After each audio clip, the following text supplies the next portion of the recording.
Said that at this point we can never really go back to the status quo with respect to China, which is, essentially, I guess, what was the status quo 4 or 5 years ago.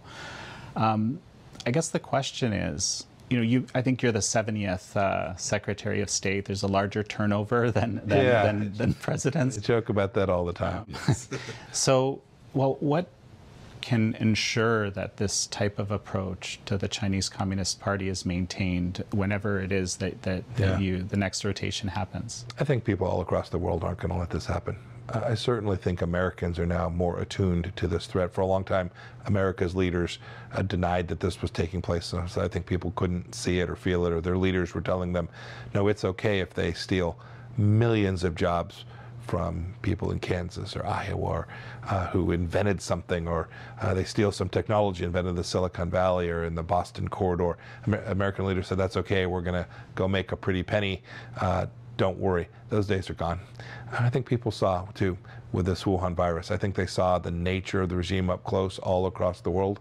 And I've seen in polling data, but more importantly, as I've traveled the world and spoken with people, I think they understand the nature of this regime in ways that they didn't 3, 4, or 5 years ago.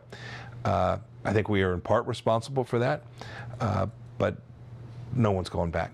No human being who can see, whether they're in Indonesia or Vietnam or in Singapore, no one's going to go ever acknowledge again that the Chinese Communist Party isn't up to no good. They see it plainly, and so I'm confident that this pressure that is now on the Chinese Communist Party is real, and not just because leaders are demanding it, because people all across the world can see it. The true face of the Chinese Communist Party has been exposed.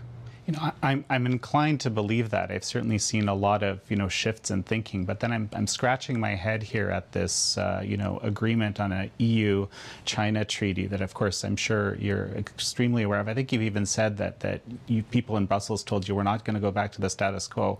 This treaty, if it actually goes through, seems to me like the opposite, like exceeding the status quo in the other direction. Remember,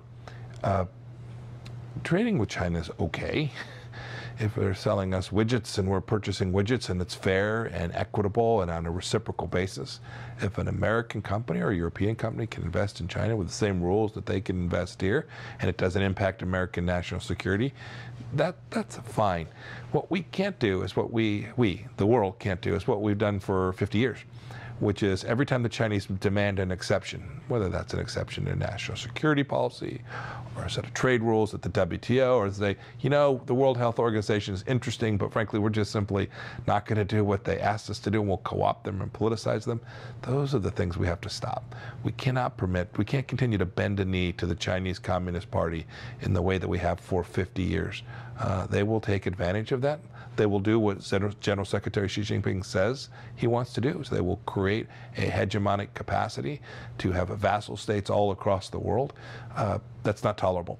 The ideas of freedom and liberty that we hold dear, that our founders hold dear here in the United States, ought to be the rules basis for how the world interacts for the next 50 years. And if we don't stand up, if the West doesn't stand up, and the West is an idea, not a location, if the West doesn't stand up for the things that we know to be important, then in fact the Chinese Communist Party will prevail, and our kids and our grandkids will live in a very different world. None of us want that. Well, so here's a